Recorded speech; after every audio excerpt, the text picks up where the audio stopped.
Hello friends, welcome to one style cooking. நாம் இன்றைக்கி பார்க்க போகிற ரெசிபி என்னென்னு பார்த்தீங்கன்னா ரொம்பவே ஈஸியான டேஸ்டியான ஒரு கொழுக்கட்டை ரெசிபி தாங்க பார்க்க போகிறோம். இந்த கொழுக்கட்டை செய்கிறதுக்கு நம்ம எந்தவித அச்சு எதுவுமே பயன்படுத்தாமல் நம்ம கைகளாலே ஈஸியாக செஞ்சிடலாம். வாங்க இப்படி ஈஸியாக டேஸ்டியாக செய்யலாங்கிறத பார்க்கலாம்.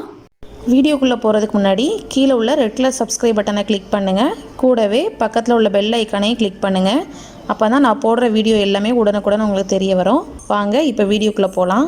கொழுக்கட்டை பண்ணுறதுக்கு மாவு பார்த்திங்கன்னா நீங்கள் வீட்டிலையே பச்சரிசியை ஊற வச்சு நம்ம திரிச்சு வச்சுருந்தோன்னா வறுத்தெடுக்க வேண்டிய அவசியம் இல்லை. டேரெக்டாகவே நம்ம பண்ணலாம். இன்கேஸ் நீங்கள் கடையில் மாவு வாங்கியிருந்தீங்கன்னா லைட்டாக வானலியில் நல்லா சூடு பொறுக்கிற அளவுக்கு நல்லா வறுத்து வச்சுக்கோங்க. இப்போ நான் வீட்லேயே ரெடி பண்ண மாவுங்கிறதுனால நான் டேரெக்டாக சேர்க்க போகிறேன். இப்போ ஃபஸ்ட்டு இதுக்கு பூரணம் ரெடி பண்ணிடலாம். பூரணம் ரெடி பண்ணுறதுக்கு 1 கப் மாவுக்கு 1/2 கப் போல் வெல்லம் சேர்த்துருக்கேன்.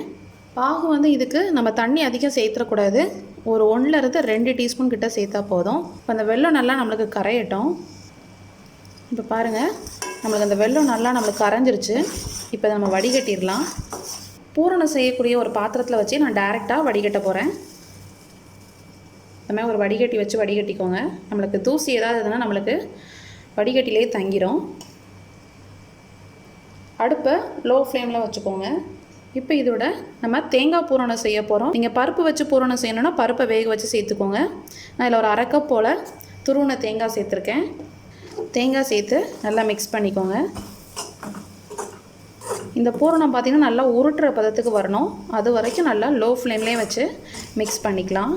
இந்த பூரணம் நல்லா டேஸ்ட்டாக நல்லா ஒட்டாமல் வரணும்னா ஒரு டீஸ்பூன் போல் நெய் சேர்த்துக்கோங்க.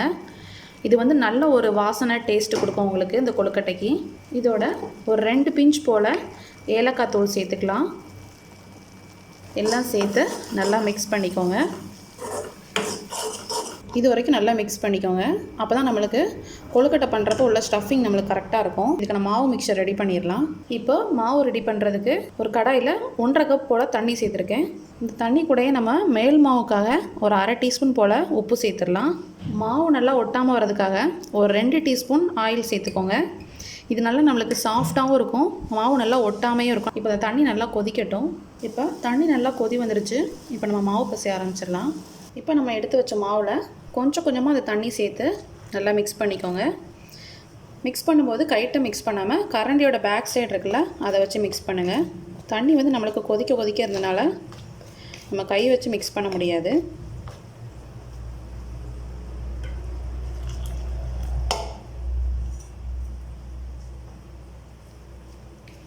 பாருங்கள், 1/2 கப் தண்ணி வந்து கரெக்டாக வந்திருக்கு நம்மளுக்கு.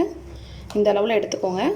இப்போ நல்லா நம்ம மிக்ஸ் பண்ணியாச்சு. இந்த மாதிரி மிக்ஸ் பண்ணிங்கன்னா தான் உங்களுக்கு கொழுக்கட்டை நல்லா நம்மளுக்கு சாஃப்டாக வரும்.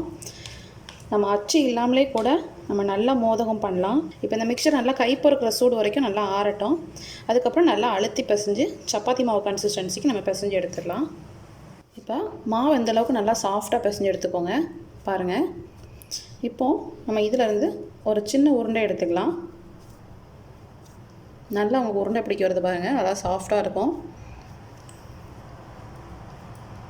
இப்போ நம்ம கொழுக்கட்டை செய்கிறதுக்கு இந்த மாதிரி ஒரு பாலித்தீன் ஷீட் இல்லைனா வாழை இலை எடுத்துக்கோங்க. இதில் ஃபஸ்ட்டு கொஞ்சமாக ஆயிலோ இல்லைனா நெய்யோ தடவிக்கோங்க. அப்போ தான் நம்மளுக்கு கொழுக்கட்டை எடுக்கும்போது நம்மளுக்கு நல்லா வரும். இப்போ நான் இதில் ஆயில் தடவிருக்கேன். இப்போ இதில் ஷீட்டில் நம்ம எடுத்து வச்சிருந்த மாவை இந்த மாதிரி வச்சு தட்டிக்கோங்க. கையில் கொஞ்சமாக எண்ணெய் தடவி நீங்கள் தட்டினீங்கன்னா உங்களுக்கு நல்லா சாஃப்டாக கிடைக்கும். வெடிப்பு எதுவுமே விழாமல் நல்லா ஒட்டாமல் வரும். இந்த மாதிரி நல்லா ரவுண்ட் ஷேப்பில் தட்டிட்டு நம்ம எடுத்து வச்சிருந்த பூரணத்தை இதில் வச்சிடலாம். பூரணம் எந்த அளவுக்கு வேணுமோ அந்தளவுக்கு வச்சுக்கோங்க. மாவை விட கம்மியாக வச்சுக்கோங்க, அதெல்லாம் பூரணம் உங்களுக்கு வெளியே வந்துடும் ஸ்டஃபிங் எல்லாமே. இப்போது இதை எடுத்து நல்லா ஈவனாக எல்லா எஜ்லேயுமே இந்த மாதிரி ஈவனாக ப்ரெஸ் பண்ணுங்கள். பாருங்கள், இதை நீங்கள் இந்த ஷீட் இல்லைன்னா நீங்கள் வாழை இலையில் பண்ணலாம். பாருங்கள், சூப்பராக எடுக்க வந்திருக்கு. இப்போ அந்த கார்னரில் மட்டும் லைட்டாக ப்ரெஸ் பண்ணி எடுத்துக்கோங்க.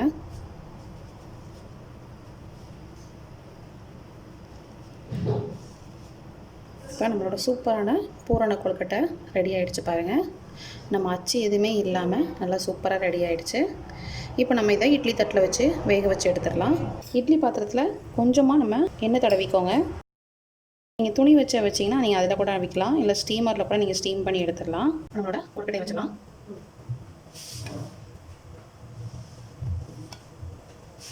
ஒரு 7லேருந்து 8 நிமிஷம் வரைக்கும் வேக வச்சு எடுத்துக்கலாம். பாருங்கள், கொழுக்கட்டை நல்லா வெந்திருக்கு, நம்மளுக்கு கலர் நல்லா சேஞ்ச் ஆகிருக்கும். இல்லை நீங்கள் இந்த மாதிரி லைட்டாக தொட்டு பார்த்தீங்கன்னா உங்களுக்கு மாவு வந்து கையில் ஒட்டாமல் நல்லா வரும். இப்போ நம்ம எடுத்துடலாம்.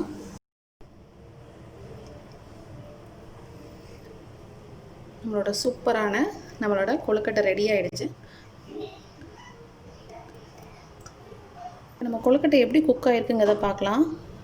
பாருங்கள், அந்த பூரணம் எதுவுமே வெளியே தெரியாமல் நல்லா நம்மளுக்கு ரெடி ஆகிருக்கு. பாருங்கள், மாவு நல்லா சாஃப்டாக இருக்கும். அந்த பூரணம் நல்லா கரெக்டான கன்சிஸ்டன்சியில் நல்லா குக் ஆகிருக்கு. நீங்களும் விநாயகர் சதுர்த்தி அல்லட்டா வீட்டில் குழந்தைங்களுக்கு ஹெல்த்தியாக செய்யணும்னு நினச்சிங்கன்னா இந்த மாதிரி ஹெல்த்தியான கொழுக்கட்டை செஞ்சு கொடுங்க. இந்த ரெசிபி கண்டிப்பாக உங்களுக்கு பிடிச்சிருக்குன்னு நினைக்கிறேன். இந்த ரெசிபி பிடிச்சிருந்துச்சின்னா நம்ம சேனலை லைக் பண்ணுங்கள், ஷேர் பண்ணுங்கள், சப்ஸ்கிரைப் பண்ணுங்கள், மறக்காமல் கமெண்ட் பண்ணுங்கள். தேங்க்யூ.